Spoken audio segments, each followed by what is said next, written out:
ባይሆን ኖሮ ኃጢአትን ባላወቅኩ ነበር አለ። ስለዚህ ኃጢአት የሚባለው ነገር መጥቶ ይሄ ነገር አድርግ ይሄ ነገር አታድርግ የሚለው ነገር ተሰጥቶሽ ህግ ተሰጥቶሽ ያንን ህግ እስካልተላለፍሽ ድረስ ኃጢአት አይሆንብሽም። የኃጢአቱ ደግሞ እንትን ምንድን ነው ራሱ ኃጢአቱ ይሞታል። ኃጢአትን የማትሰራ ነፍስ እርሷ በህይወት ትኖራለች እንጂ ምን አትልም አለ። አትሞትም ብሎ ነው ያስቀመጠው። አይሞትም ካለ የውርስ ኃጢአት የሚባል ነገር የለም፣ አይሞትም ራሱ። ስለዚህ ሞት የሚባለው ነገር መንፈሳዊ ሞት አይሞትም ያ ሰው ኃጢአት ካልሰራ መንፈሳዊ ሞት አይሞትም። አካላዊ ሞት ግን ካልን ከእንስሳ ጋር የምንጋራበት ነገር እንጂ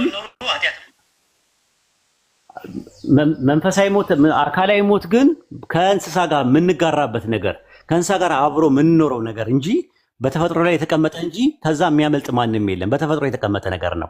አካላዊ ሞት የሚባለው ነገር በአዳም ኃጢአት የተነሳ የመጣ የሚል ከኦሪት ዘፍጥረት እስከ ራዕየ ዮሐንስ ድረስ አታገኝም። እንደዚህ አይነት ጥቅስ የለም። ባቢ አለ ባቢ አለ ወይ ኡስታዝ አለ። እንትን በላት ደቂቃ ስጣትና ታወራ። ምክንያቱም ማል ላይ ትገባለች ታወራ። አሁን እኔም እኮ እየጨነቀኝ ነው። ምን ላድርጋት?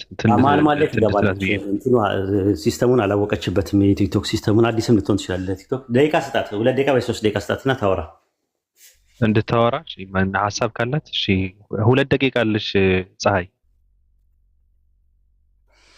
እሺ አሁን እኔ የምጠይቀው እግዚአብሔር ሰውን ሲፈጥር ኃጢአት ባይሰራም ኃጢአት ካልሰራ ተፈጥሯዊ ሞትና መንፈሳዊ ሞት ነው እንጂ ነው። አሁን ከተረዳሁት መንፈሳዊ ሞት ነው ሞትን ትሞታለህ ያለው እንጂ አካላዊ ሞትማ መሞቱ አይቀርም ነው።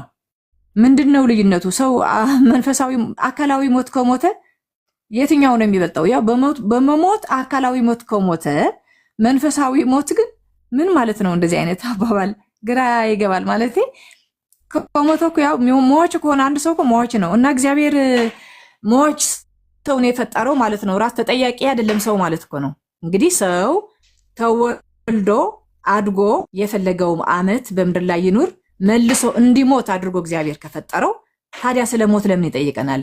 በቃ ስለዚህ ሰውና እንስሳ አንድ ነው ማለት ነው። ማለት እግዚአብሔር የፈጠረው ሰብ ለሞት አይደለም። ያቺ የበላሃትን የዛፍን ፍሬ ከበላሃት ሞትን ትሞታለህ ብሎ ያለው በራሱ ላይ ነው። ኃጢአቱ ወይም ደግሞ በፍሪ ዊል ወይም ደግሞ በራሱ ፍቃድ ተጠቅሞ ነው ሞትን ያመጣው የተባለ ሰው ለምን ይከሰሳል ታዲያ? ሁለተኛ ደግሞ እንደገና ሰው ለዘላለም እንዲኖር አሁን እየሞት ነው ያለውን ሞት በዚች ምድር ላይ በተረገመው ዓለም ላይ እያለ ሰው እየኖርን ያለ ነው፣ ፈጣሪን እየታዘዝን ያለ ነው። የዘላለምን ህይወት ለማግኘት አይደለም ወይ? ወደማይሞትበት እግዚአብሔር ለሰው ልጆችን ለዘላለም እንዲኖሩ ካዘጋጀላቸው ገነት እንደገና መልሶ ለማስገባት ለዘላለም እንድንኖር አይደል እንዴ እየጣርን ያለ ነው አሁን። እና ሞቱ የመጣው በሰው ኃጢአት በሰው ጥፋት ነው እንጂ የሚለው መጽሐፍ ቅዱስ እግዚአብሔር ይሄንን የተፈጠረው ሰው በፈለገ ዓመት ተቀምጦ ምድር ላይ መሞቱ አይቀርም ይሞት ነበር እንደ እንስሳ ነበረ ብሎ ካለ የእግዚአብሔርን ሐሳብ ምን ይሆናል ማለት ነው? ይጋጫል ማለት ነው። ይጋጫል። አሁን የዘላለም ህይወትን ለማግኘት ነው እያገለገልን ያለ ነው። በቀንነት እየሄድን ያለ ነው። ፈጣሪን እየተከተልን ያለው ለዘላለም ህይወት ለማግኘት ነው። ይሄ ዘላለም ህይወት እንዳንኖር ያመጣ ነው ደግሞ ሰው በራሱ ጥፋት ያመጣው ነው። ሞትን ያመጣው የሞትን ፍሬ ስለበላው ነው። ይሄ ደግሞ አሁን በዚህ ምድር ላይ እንደገና ፈጣሪን በትክክል ታዘን ወደ ዘላለም ህይወት ለመሄድ ደግሞ አሁን በሐሳብ እየኖርን ያለ ነው። እሺ ፍሬ ያለው ነገር አላወራሽም። አይ ቲንክ ያስተማርኩትን ትምህርት የመለስኩልሽ መልስ አንድ ኡስታዝ አንድ ጓደኛዬ አብሮኝ የሚኖር ክርስቲያን ጓደኛ ያለ ሊያግዛት ፈልጎ ይሁን በአንተ ባብራራቸው ጉዳዮችም ጥያቄ ተነስቶበት እያዳመጠ ነበረ እና ተራ ከሰጣችሁት ማውራት ይፈልጋል። ልጅቷ መጀመሪያ ልጨርስና ላጠቃልና ይገባል እሱ ኢንሻአላህ ምንም ችግር የለውም። ስለዚህ ምንድነው አካላዊ ሞት የሚባለው ነገር በአዳም ኃጢአት የመጣ ነው የሚለውን ነገር ማስረጃ አላመጣሽም እስካሁን ድረስ ማለት ነው። አካላዊ ሞት ፈልገን የምንሞተው አይደለም። አመንም ካርንም ተቀበልንም አስተባበልንም ታዘዝንም አመፅንም የሰው ልጆች በአጠቃላይ ይሞታሉ። በተፈጥሯዊ ነው። ለምን እንስሳት ይሞታሉ? መልስ የለሽም። እጽዋት ለምን ይሞታሉ? መልስ የለሽም። በተፈጥሮ ላይ የተቀመጠ ነገር ነው። ሰው ከመፈጠሩ በፊት ራሱ ሞት የሚባል ነገር ነበረ። አካላዊ ሞት ከሆነ እንስሳትም ይሞታሉ፣ እጽዋትም ይሞታሉ። እንደገና ደግሞ ኒው ሴል ካምስ አውት ሲያደርግ ኦልድ ሴል ደግሞ ዴድ አውት ያደርጋል። ራሱ አዲስ ሴል ሲወለድ አሮጌ ሴል ደግሞ እንትን ይላል። የሰው ልጅ ማደግ የሚችለው ከህፃንነቱ ጀምሮ ወደዛ ነው። እድገት የሚባለው ነገር በተፈጥሮ ላይ የተቀመጠ ነገር ከሆነ ሰው ለማደግ አዲስ ሴል ሲመጣ አሮጌ ሴል ደግሞ ይሞታል። ስለዚህ ሞት የሚባለው ነገር በተፈጥሮ ላይ የተቀመጠ ነገር ነው፣ ስለ አካላዊ ሞት ከሆነ ማለት ነው። ነገር ግን መንፈሳዊ ሞት የሚባለው ነገር አንድ ሰው ሊሞትም ላይሞትም ይችላል። ኤርምያስ ምዕራፍ 30 ቁጥር 30 ላይ ነገር ግን ሰው በገዛ በደሉ በገዛ ኃጢአቱ ይሞታል ነው የሚለው። ሕዝቅኤል 18 ያለ ኃጢአትን የምትሰራ ነፍስ እርሷ ትሞታለች። ልጅ አባቱን ኃጢአት አይሸከምም፣ አባት የልጁን ኃጢአት አይሸከምም። የጻድቁን ጽድቅ በራሱ አይሆንም፣ የኃጢአተኛ ኃጢአትን በራሱ ላይ ይሆናል አለ። ከዛስ ምን አለ? ኃጢአትን የማትሰራ ነፍስ እርሷ ደግሞ በሕይወት ትኖራለች እንጂ ምን አትልም አለ፣ አትሞትም ነው ያለው። ትንቢተ ሆሴዕ ምዕራፍ 6 ቁጥር 7 ላይ እርሱ እንደ አዳም ቃል ኪዳንን ተላልፈዋልና አለ። እሱ ቃል ኪዳንን ተላልፈዋል። ለእኛ ደግሞ ቃል ኪዳን ያደረገው ነገር ይሄ ነገር አታድርጉ፣ ይሄ ነገር አታድርጉ፣ ይሄ ነገር አመፅ ነው፣ ይሄ ነገር መኑ፣ ይሄ ነገር አትካዱ እያለ ፈጣሪ ከሰጠን በኋላ ያንን መልእክት ከሰማን በኋላ ያንን መልእክት ስናስተባብል ኃጢአት ይሰኛል። በዛ የተነሳ መንፈሳዊ ሞት ይሞታል እንጂ በባይብል እኮ ሞት የሚለው ቃል እኮ በለሶስት ነገር ይጠቀምበታል። አንደኛ አካላዊ ሞት የሚባል ነገር አለ።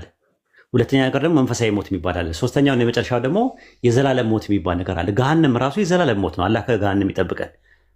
ራዕይ ዮሐንስ ምዕራፍ 21 ቁጥር 7 ላይ ሁለተኛ ሞት ይለዋል እሱ ገሃነምን። ስለዚህ ሞት የሚለውን ነገር አንድ ቦታ ላይ ሁሉንም ጠቅልለሽ በአንድ ነገር ላይ በአንድ ቋት ውስጥ ከቋጠርሽው በጣም ትቸገሪያለሽ ራሱ። ለዛ ነው አዳም በበላ ቀን ትሞታለህ ሲለው ቅድም ብለሽን መንፈሳዊ ሞት ነው። መንፈሳዊ ሞት ምን ማለት ነው ሲባል ከአምላክ መለየት ነው። ያ ነገር የሚሆነው ምንድነው? ልባችን ነው የሚለየው። የሚሞተው ምናችን ነው? ልባችን ነው፣ ውስጣችን ነው። ስፒሪቹዋል ዴዝ ማለት መንፈሳዊ ሞት ማለት ውስጥ የሚሞተው ነገር ነው። በኃጢአት የተነሳ ራሴን የሚሞተው የአዳም ኃጢአት አይደለም የሚያመጣ ራሴ። እያንዳንዱ በራሱ ምኞት ሲሳብና ሲጣለል ምኞት ጸንሳ ኃጢአትን ትወልዳለች። ኃጢአት ካደገች በኋላ ሞትን ትወልዳለች ይላል ያዕቆብ 1:14 ላይ። ነገር ግን አካላዊ ሞት ከሆነ ደግሞ ለሁሉም ነው። እኔ ፈልጌ አይደለም የምሞተው። ኃጢአትም ሰራውም አልሰራውም አካላዊ ሞት በተፈጥሮ ላይ የተቀመጠ ነገር ነው። ሱረቱ ሙልክ ምዕራፍ 67 ቁጥር 2 ላይ የትኛው ስራ ያማረ መሆኑን ሊፈትናችሁ ሞትና ሕይወትን የፈጠረ ነው ይላል። የሚያሞትም ሕያው የሚያደርገው አላህ ነው። ካላህ ውጭ የሚያሞትም ሕያው የሚያደርገው የለም።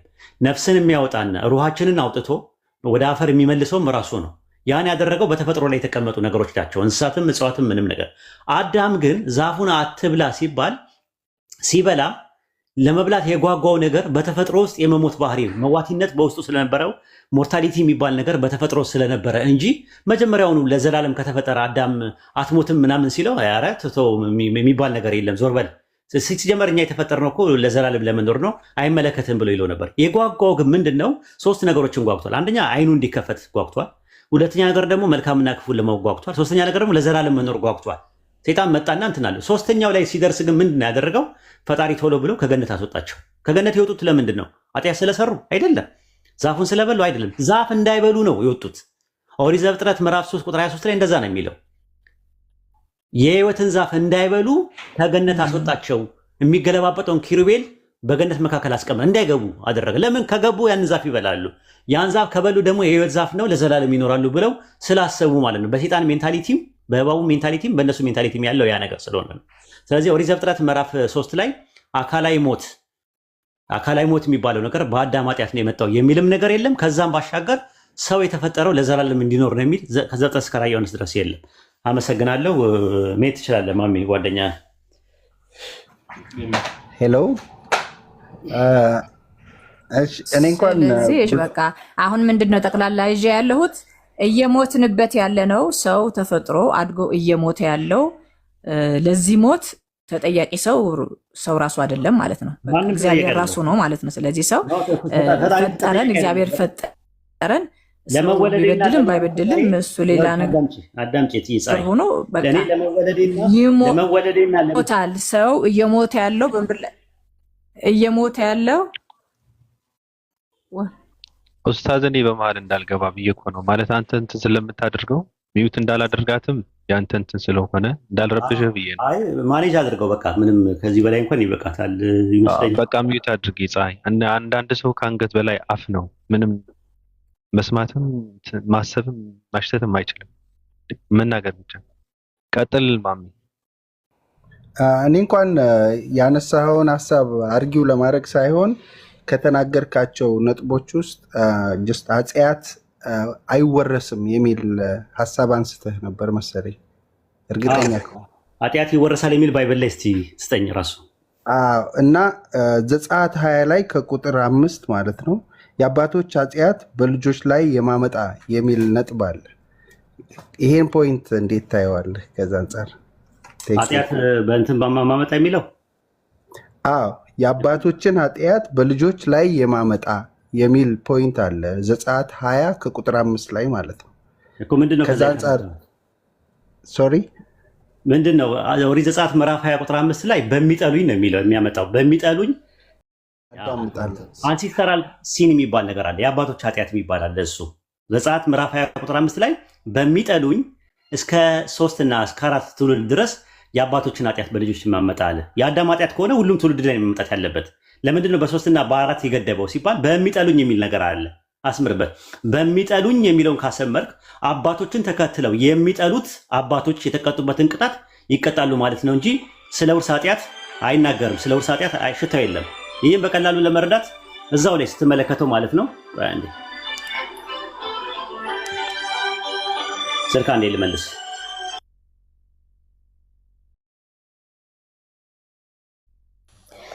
ያ ጀማ ኡስታዝ አንዴ እስኪመለስ መልእክት ላስተላልፍ። የኡስታዝ መሐመድን ሪፖርት አድርገውበት ነው የወጣው። እሺ እዚህ 1200 ሰዎች አላችሁ። ቤቱንም የኡስታዝ ዋሂድንም አካውንት ኮፒ ሊንክ አድርጉ። ሌላ ደግሞ ባቢሎን ኡስታዝ መሐመድ ካሉ አስገባቸውና አካውንታቸው ኮፒ ሊንክ ይደረግላቸው።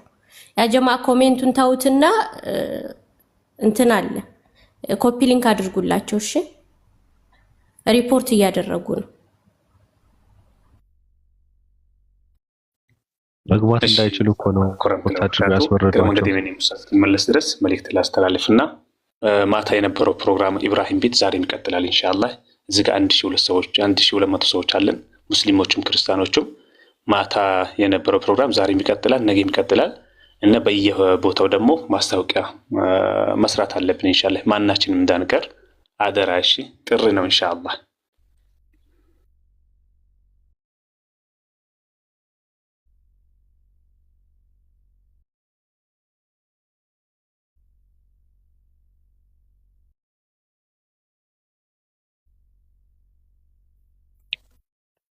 ኮፒ ሊንክ አድርጉላቸው።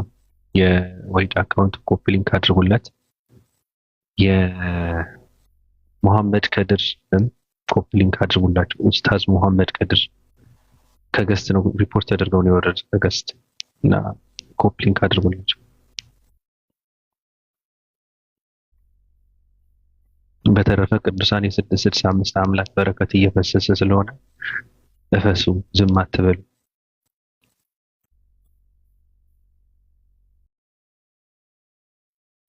ታይም እንደ ቤትን ገፍተን እያፈስን እኮ ነው የዳመናውን አምላክ ባቢ ያ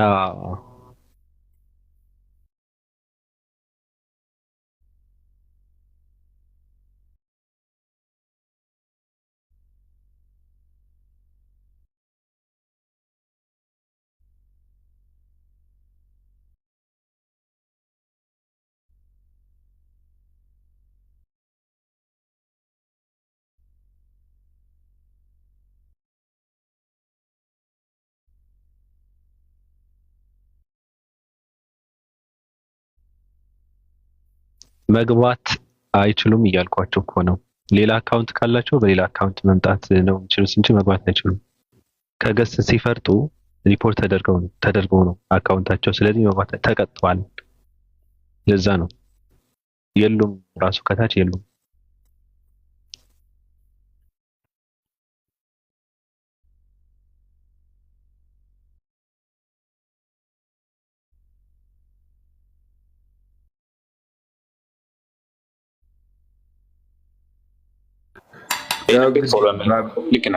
ይህንን ቤቱን ኮፒ ሊንክ አይዘጋብን። ወርቃማ ጊዜ ነው። ጥሩ ጊዜ ያሳለፍን ነው። ሌላው ያሰብን የተባላችሁትን አድርጉ። ኮፒ ሊንኩን ሰውን እንዳያስፈነጥሩ። ባቢን ራሱ ኮፒ ሊንክ አድርጉት። ባቢ ወንድሜ ጓደኛዬ ነው የረጅም ጊዜ ያው ብዙ ጊዜ ጥያቄዎች ነበሩት። ረገጥ አድርጎ እንዲጠይቅ አበረታታው። ትንሽ አይናፋር ነገር ነው ለሚዲያም የመጀመሪያው ስለሆነ እሱ በግል ነበረ መጠየቅ የሚፈልገው። ብዙ ጥያቄዎች ነበሩት። አደፋፍረው። ለማንኛውም አይ እንትን እኮ ነው ምንም ችግር የለውም። አንተ ስለ 665 ንገረው አስረዳውና እኛ ጋር መጥቶ 1-2-3 ቀን ቁጭ ይበል። ከዛ ይደፍራል፣ ይዳፈራል።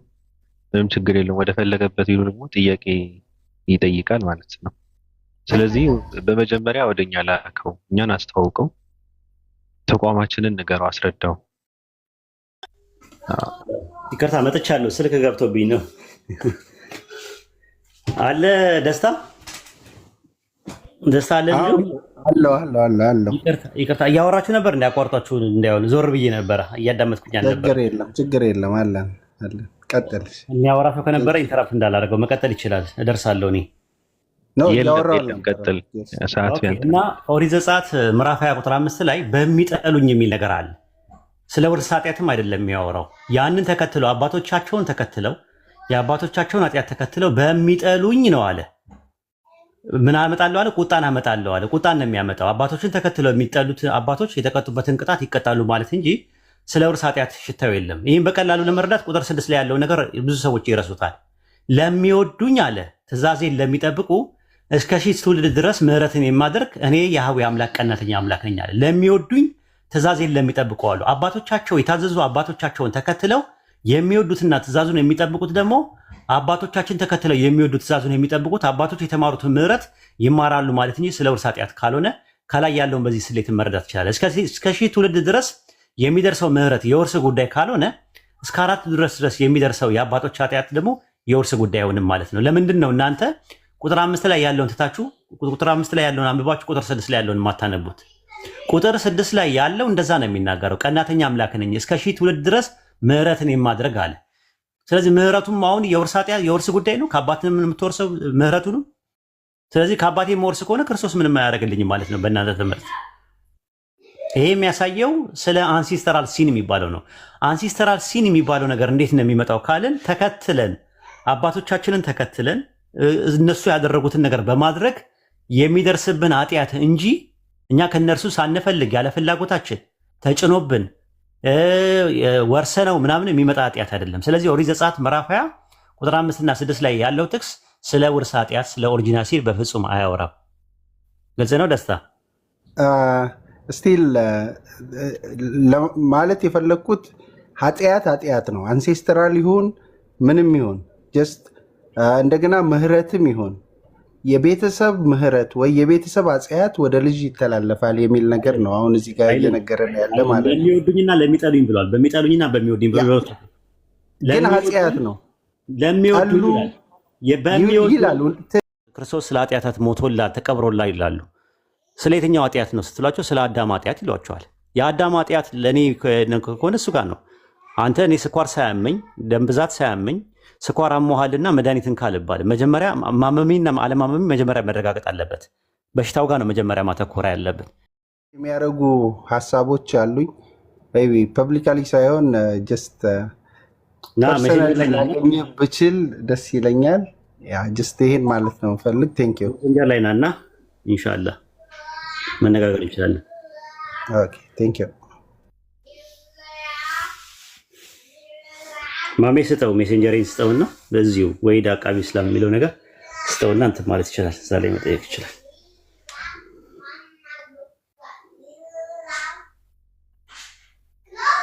እሺ እሰጠዋለሁ። መኝታ ሰዓት ነው ባቢሎን ሰዓት ጥብስ የሚሆን ሰው ካለ መግባት ይችላል። ችግር የለውም። እረፍት አድርግ።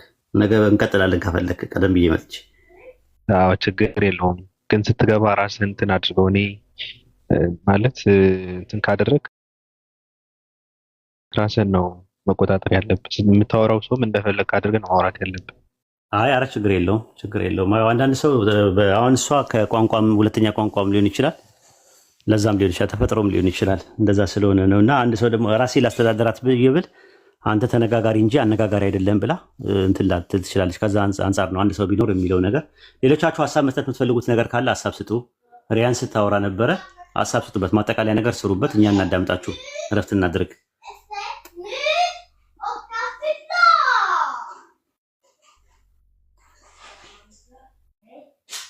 ማውራት የሚፈልግ ሰው አለ? ጥያቄ ነገር ብትለን ማታ የነበረውንም የዛሬውንም ትንሽ ቅርታ ማታ የነበረውንም ምንድነው ማታ የነበረው? አይ ደስ ነበር፣ ማነሳሻ ይሆናል ብዬ ነው። ዛሬ ለልመጡ ሰዎች አለፍን ብሎ ተቆጭቶ እንደገና በቁጭት በጊዜ እንዲመጡ ብዬ ነው። ኦኬ። አይ እኔ የምለው ነገር የሚኖር አይመስለኝም። አሁን ብዙ ስላወራው ያው የሚሉት ሌሎቹ እድል እንስጣቸው። እኔ ብቻ በሞኖፖል እንዳልይዘው ማውራት የሚፈልጉት ነገር ካለ ሪያን ማውራት የምትፈልገው ነገር አለ? አሰላሙ አለይኩም ወራህመቱላሂ ወበረካቱ። ወአለይኩም ሰላም። አይመቸኝም፣ ትንሽ ስቦኝ ነው ድንገት።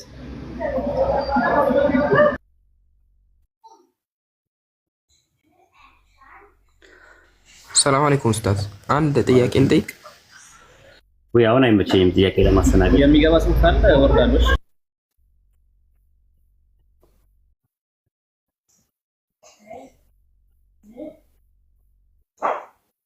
ጥያቄ አታስተናግድም አይደል? ጊዜ የለም። ኖ አይ የተለያየ ቶፒክ ስለሆነ የተለያየ እንትን ነው። በዚህ ዙሪያ ላይ መነጋገር የሚፈልግ ሰው ካለ መግባት ይችላል። ካልሆነ ግን በሌላ ከፈለጉ በሌላ አርዕስት ከሆነ ደግሞ ስላሴ ምናምን ነገር መሄድ ይችላሉ። መሰረታዊ ነገሮች ስላሴ ናቸው። ስላሴን ይሞግታል የሚል ሰው ካለ መግባት ይችላል። አሁን መድረኩ ክፍት ነው።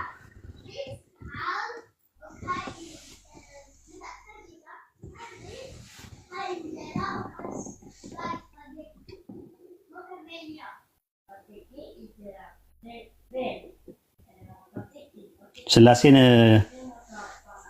እንትን ማለት የሚፈልግ ሰው ካለ መግባት ይችላል። ስላሴ ትክክል ነው፣ ትክክለኛ አስተምሮት ነው የሚል ሰው ካለ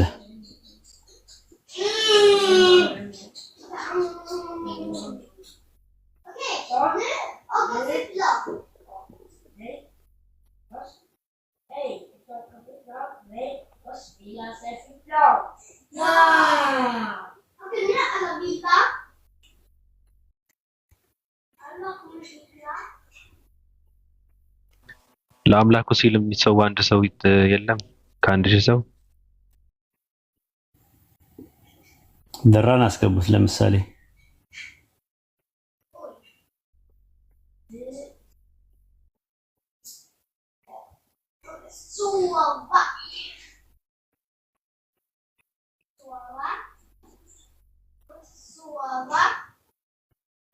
ደራ አለ?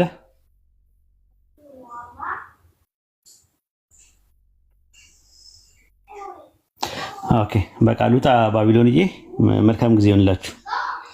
አንዱ በአንዱ ጭንቅላት ብቻ ከሆነ ልግባ እያለ ነው ዳኢል ማለት ነው። ባለፈው ወሂድ ባለ አራት ጭንቅላት ነው ሲባል ነበረና ለዚያ ይሆናል። ዝም ብሎ ነው ይቀልዳል። ሰላም አዲሱ ሰው ዲና ግሩሜ ነው።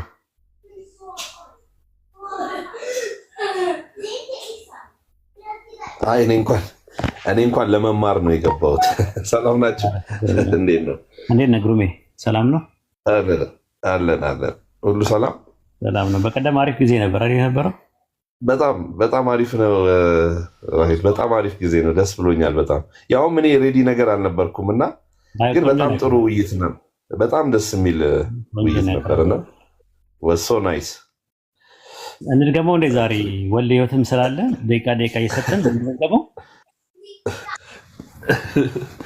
ደስ ይለኛል። ወልደ ህይወት በስላሴ ዙሪያ አለ። እኔ እንኳን ያው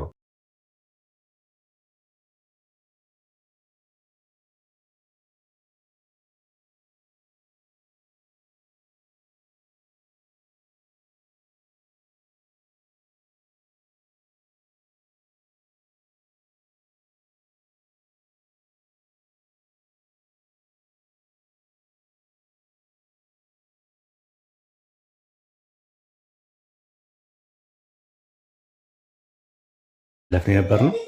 ፕሮቴስታንቱ ትንሽ ስሜታዊ የሆነ መታገስ አልቻለም። ያው ካልተሳደብኩኝ ምናምን ነገር አለ። ከዛ አስወጡት። ግን አይታሰቡም። ፕሮቴስታንቶች ደህና ናቸው፣ ትንሽ ረጋ ያሉ ናቸው። አይ ስሜታዊ የሆነ ልጁ እንጃ አይደል ነው ለምን እንደሆነ አላውቅም። ስሜታዊ የሆነ እድሉን ተሰጥቶት የጎንዮሽ ሆነ ራሱ የጎንዮሽ ሆነ። የመጨረሻ እንትንን ስትጠቀም እሱ ነው አንዳንዴ። እንደዛ ወልዮት ሰላም ነው።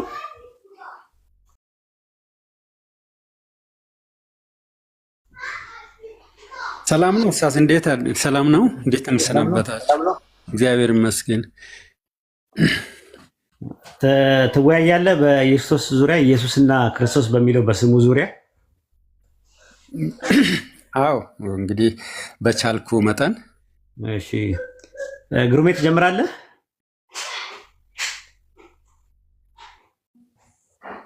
ግሩሜ ይመቻል? ኦኬ ሬዲ አይደለም። አንድ 5 ደቂቃ ፈልጋለሁ። ወልደህይወት ቢጀምር ወልደህይወት ቢጀምር። እስቲ ኢየሱስ የሚለው ስም ስለሱ የሆነ 1-3 ደቂቃ 4 ደቂቃ ውሰድና ባቢ ያዝላቸውና ታስቆማቸዋለህ። 3 ደቂቃ 4 ደቂቃ። በኢየሱስ ምንነት ነው ወይስ በስሙ? ኢየሱስ ከስሙ ጀምሮ እንጀምርና ኢየሱስ ከዛ ክርስቶስ ሁለቱን እናወራና ሌላ ቀን ደግሞ ፕሬግዚስታንስ አለ ወይስ የለውም፣ ከዛ በኋላ ቀጥለን ደግሞ አምላክ ነው አይደለም የሚል እንደዚህ ለ4 ከፍለን ነበር ስንመለከት የነበረውና ተከታታይ ነው። እና አሁን አንተ ከኢየሱስ የሚለው ስም ከየት መጣ፣ የፍጡር ስም ነው ወይስ የፈጣሪ ስም ነው በሚለው ስሙ ላይ ብቻ አተኩረ መጀመሪያ ትመጣለህ። ከዛ ክርስቶስ ማለት ምን ማለት ነው፣ ክርስቶስ የሚለው የፈጣሪ ስም ነው ወይስ አይደለም በሚለው ትመጣለህ። ከዛ በኋላ ማንነቱ ኦንቶሎጂካል፣ ከዛ ሜታፊዚካል ምናምን እያለን ይቀጠላል። ፕሪኤግዚስታንስ፣ ፕሪሂውማን ስቴት ምናምን የሚባሉ ነገሮችን እንትን ትላለህ ማለት ነው። ስለዚህ ያን ለማድረግ ጀምር አንተ ፕሬዘንቴሽን አቅርብና ኢየሱስ የሚለውን ስም ከባይብል ከስሙ አንጻር ይሄ ነው ብለህ ስሙን ታቀርባለህ ማለት ነው። ኦኬ ኢየሱስ የሚለው ስም እንግዲህ ደቂቃውን እንዲያዝልህ ወልዲ አንዴ ቆይና ደቂቃውን እንዲያዝልህ ኢብሮ አለ። ብዙም አላወራም። ችግር የለውም። አይገለንትን ለእንትን ኢብሮ አለ።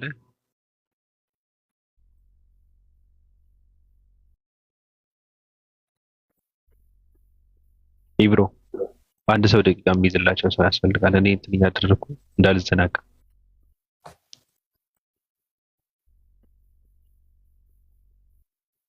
ችግር የለውም። በቃ እሺ፣ ቢዚ ከሆንኩ የሆነ ሰው ይገባል ወይም ራሱ ሂድ እንትን ያደርገዋል።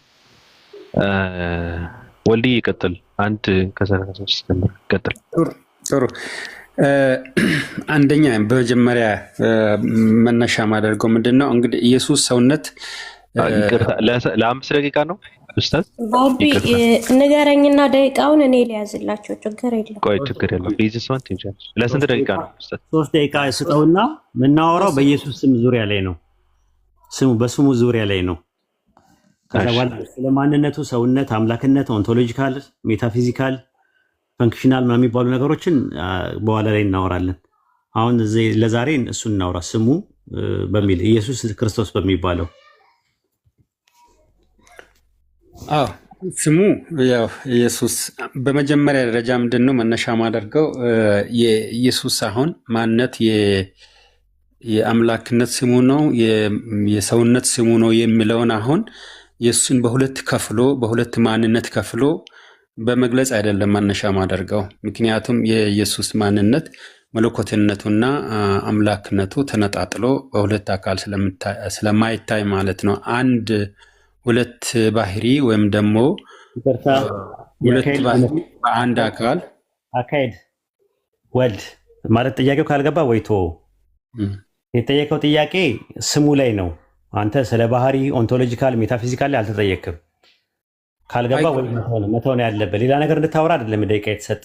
ካልገባ ቶ እናንተ ትልቁ ችግራችሁ ምንድነው? በርዕስ ማውራት አትችሉም ራሱ። ስለዚህ ይለፍ በቃ። ተመሳሳይ ባህሪ ነው፣ አልተቀየርክም። አሁንም ራሱ ወደዛ ሊመጣ ነው። ስሙ ላይ ብቻ ፎከስ አድርገህ እንትን በል።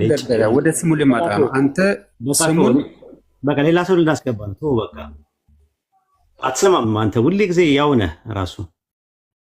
ምን አይነት ልጅ ነው? አይስተካከልም። መቼም የሚስተካከል ባህሪ የለውም።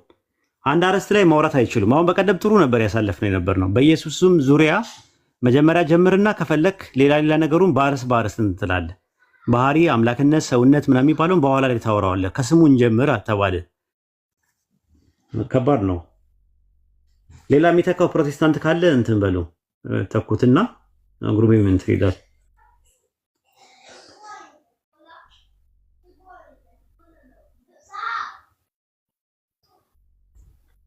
አንድ ርዕስ ይዞ ማውራት አይችልም ይሄ ልጅ፣ ሁል ጊዜ ነው።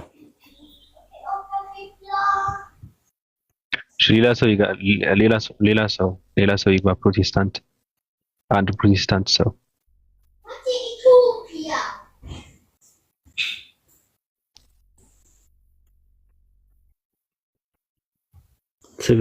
ትንሽ ትዕግስት ይላሉ። መስመር ማስያዝ የትዕግስት ማጣት አይመስለኝም። ኦርደር አለው። በኦርደሩ ነው የምንነጋገረው። ከሌላ ቦታ ላይ እንትን የሚል ከሆነ ለማዳመጥም እኛ ጊዜያችንን መስዋዕት አድርገን ነው እዚህ ቦታ ላይ የምንመጣው። እንቶ ፈንቶ አርቲ ቡርቲ ተወራወራ ለማውራት ከሆነ ሁሉም ሰው ያወራል። ለምሳሌ ስለ ስላሴ እየተነገረ ስለ ማርያም አንድ ሰው ሊያወራ ቢል ከርዕሱ ወጥተሃል አስተካክለው ማለት ችግር ያለው አይመስለኝም።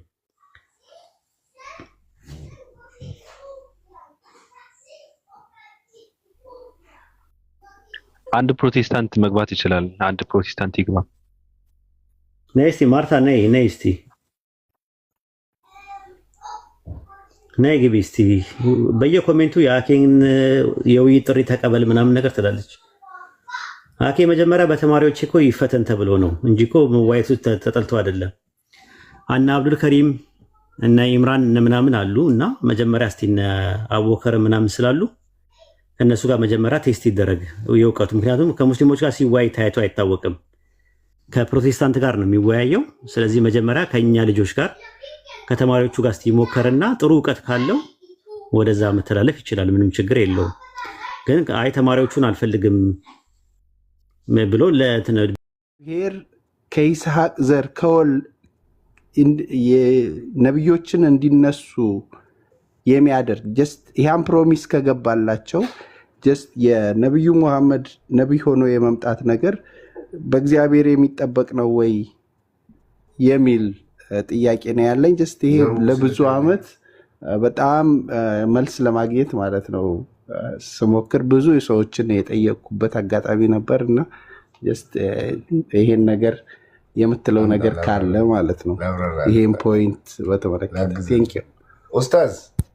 ኦኬ ጥያቄው ገብቶኛል። እና የመጀመሪያው እስማኤል ለምን ፕሮሚሱ ለምን የገባው ፕሮሚስ በይስሐቅ ዘር ነበረ፣ ነብዩ ደግሞ የይስሐቅ ዘር አይደሉም፣ ለምን ተቀየረ አይነት መሰለኝ። እናየዋለን፣ ምንም ችግር የለውም። መጀመሪያ ሲጀመር ስለ ኢሽማኤል እናወራለን ማለት ነው። ኢሽማኤል ማለት የሁለት ቃላት ውቅር ነው። ኢሽማ ማለት ይሰማል ማለት ነው። ኤል ማለት አምላክ ነው። በጥቅሉ ኢሽማኤል ማለት አምላክን ጸሎቴን ሰማኝ ማለት ነው። ኦሪት ዘፍጥረት ምዕራፍ 15 ቁጥር 2 ላይ ስትመለከተው አብርሃም ጌታዬ ያህዌ ሆይ ምን ትሰጠኛለህ? ያለ ልጅ ሄዳለሁ፣ የቤቱ መጋቢ ደማስቆ ሰው ኤሌዜር አለ ብሎ ልመና ያቀርባል ማለት ነው። ከዛ ቁጥር 4 ላይ እነሆ የያህዌ ቃል እንዲህ ሲል መጣለት፣ ይህ አይወርስም፣ ነገር ግን ከጉልበት የሚወጣ ይወርሳል አለው። ሳራ አጋርን ወስዳ ለባሏ ለአብርሃም ሚስት ትሆነው ዘንድ ሰጠችው ይላል። ከዛ አብርሃም አጋር የወለደችውን የልጁን ስም ይሽማኤል አለው ይላል። ጸሎቴን ሰማኛል ይላል። ኦሪት ዘፍጥረት ምዕራፍ 16 ቁጥር 3 ላይ የአብርሃም ሚስት ሳራ ግብፃዊ ባሪያ አጋርን ወስዳ ለባሏ ለአብርሃም ሚስት ትሆነው ዘንድ ሰጠችው ይላል። አጋርም ለአብርሃም ወንድ ልጅ የወለደችለት፣ አብርሃምም አጋር የወለደችለት የልጁን ስም እስማኤል ብሎ ጠራዋል። የልጁ ስም ኦሪት ዘፍጥረት ምዕራፍ 17 ቁጥር 20 ላይም ስለ እስማኤል ሰምቻለሁ አለው። ጸሎት ጸልዮ የተገኘ ልጅ ነው። ይህ ልጅ ዝም ብሎ የመጣ ልጅ አይደለም። እስማኤል ማለት ጸሎቴን ሰማኝ ማለት ነው ትርጉሙ። ይሽማ ማለት መስማት ነው። ኤል ማለት አምላክ ነው። አምላክ ጸሎቴን ሰማኝ። የልጁን ስም እስማኤል ያለበት ምክንያት ለዛ ነው። ምን አለ? ዘፍጥረት 17 ላይ ስለ እስማኤል ሰምቻለሁ፣ እኔ ባርኬዋለሁ፣ ፍሬያማ አድርገዋለሁ፣ እጅግም አበዛዋለሁ፣ 12 አለቆች ይወርዳል፣ ታላቅ ሕዝብ እንዲሆን አድርገዋለሁ። ተባርከዋል። ባርኬዋለሁ የሚለውን አስምረ እስማኤል ልጅ ሳይሆን ዲቃላ ነው አልተባረከም የሚሉ የክርስትና አላዋቂዎች አስተማሪዎች ይህን ጥቅስ ሲያዩ ምንድን ነው የሚወጣቸው? እንደው ስታስበው ማለት ነው። ኦሪት ዘፍጥረት ላይ ስትመለከተው በአጠቃላይ አብርሃም ልጁ እስማኤል እንደተባረከ ነው የሚናገረው። ኦሪት ዘፍጥረት 25:13 ላይ የእስማኤል ልጆች እነዚህ ናቸው ተብለው 12 ነገደ እስማኤል የሚባሉ እንደነበሩ እነዛም ከነዛ መካከል የመጀመሪያ ልጁ ነባዮት፣ ቄዳር ምናምን የሚባሉ ነበሩ። ራሱ ቴማን፣ ኩዳን ቄድማ ምናምን የሚባሉ ወደ 12 ደረጃ የሚደርሱ ነበሩ። አሁን ምንድነው ጥያቄው? ቃል ኪዳንስ የሚል ጥያቄ ነው። አዎ ቃል ኪዳንም አለ። ኦሪት ዘፍጥረት ምዕራፍ 17 ቁጥር 7 ላይ ይዩት። ቃል ኪዳኔን በእኔና በአንተ መካከል ከአንተ በኋላ ከዘር ጋር በየትውልዳቸው ለዘላለም ኪዳን አቆማለሁ ለአንተና ከአንተ በኋላ ለዘር አምላክ ሆን ዘንድ አለ። ምንድን ነው? ለዘርህ ነው የሚለው። ዘርህ ዘራካ ነው የሚለው። ዘራካ ማለት ዘርህ ነው። አሁን ዘር የተባለው ማን ነው ስንል ኦሪት ዘፍጥረት ምዕራፍ 21 ቁጥር 13 ላይ የባሪያይቱ ልጅ ደግሞ ሕዝብ አድርገዋለሁ ዘርህ ነውና አለ። ኦሪት ዘፍጥረት ምዕራፍ 17 ቁጥር 13 ላይ በቤቴ የተወለደው በብርም የተገረደው ይገረዝ፣ ቃል ኪዳኔን በስጋችሁ የዘላለም ቃል ኪዳን ይሆናል አለ። ኪዳኑ ምንድን ነው?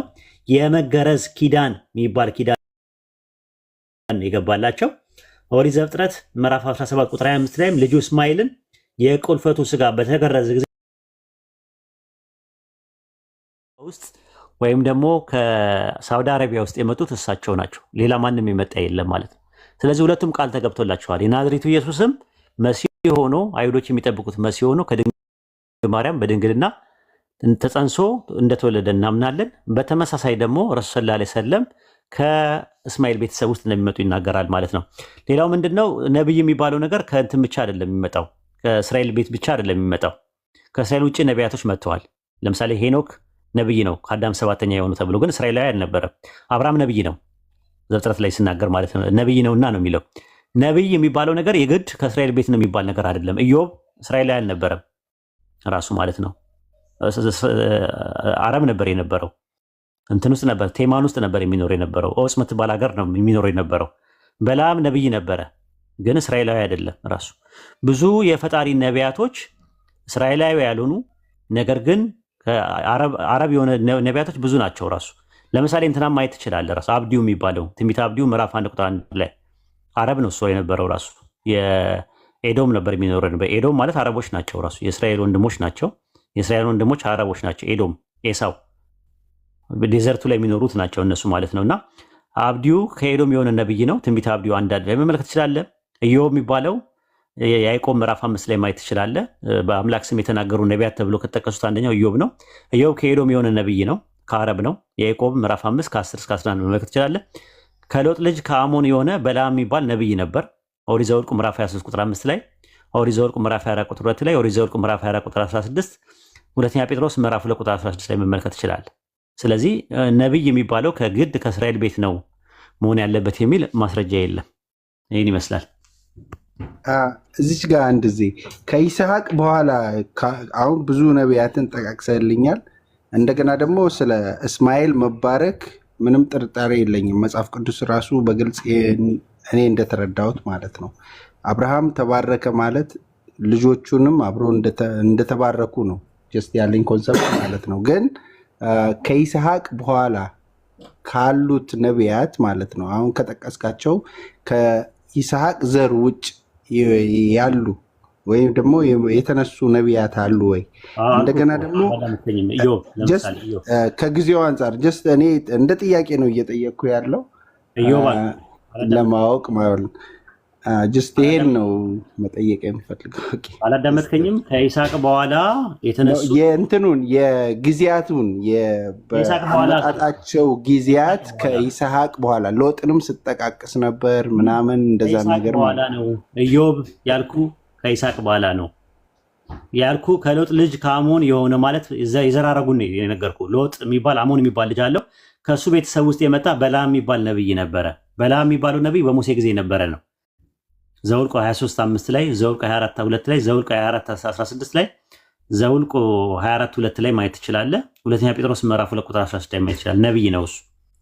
ነገር ግን እስራኤላዊ አልነበረም። ከይስሐቅ በኋላ ነው የምናወራው። ኢዮብ የሚባለው ነገር በዮሴፍ ዘመን የነበረ ነው። ከኤዶም የሆነ ነብይ ነው። የያዕቆብ ምዕራፍ 5 ከቁጥር 10 እስከ 11 ታገኛለህ። አብዲው የሚባለው ነገር ደግሞ በባቢሎን ምርኮ አካባቢ ላይ የነበረ ሰው ነው። እሱም ከኤዶም የሆነ ነብይ ነው። ትንቢተ አብዲው ምዕራፍ 1 ቁጥር 1 ላይ። ሌሎችም አሉ። ኤልያስ ቴፕሳዊ ነበረ። እንደገና ደግሞ ማን ነው ዮናስ የሚባለው ነገርም ነብይ ሆኖ ራሱ እሱ አሻሚ ነው ስቲል ነው። ከእስራኤልም የሚሉ አሉ፣ ከአሶርም የሚሉ አሉ። የተለያየ ነገር አለ። ኤኒዌይ በእርግጠኝነት ከእስራኤል ውጭ የነበሩ ነቢያት ብዙ ናቸው። በቁና ለናምና ያክል 4ቱን ጠቅሼ እላለሁ። አብዲዮ አለ፣ ኢዮብ አለ፣ በለዓም አለ። እነዚህ 3ቱን ካያቸው ይበቃል። ኦኬ፣ በጣም አመሰግናለሁ። ቴንክ ዩ። እሺ ምንም አይደለም። እናመሰግናለን። ምን ቀረ ሌላ ሻሃዳ ለመያዝ ምንድን ነው የቀረ? ደስታ ጊዜ ብቻ ነው የቀረኝ። ጊዜ ብቻ ነው የቀረው። እሺ ባቢ ጋር ይገባል። በቃ አሁን እሺ፣ እናመሰግናለን። መልካም ጊዜ ይሆንላችሁ ኢንሻአላህ። ቴንክ ዩ ባቢ።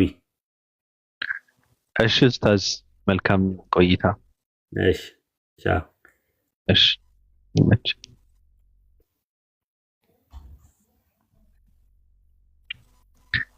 ዮዮ እንዴት ነህ?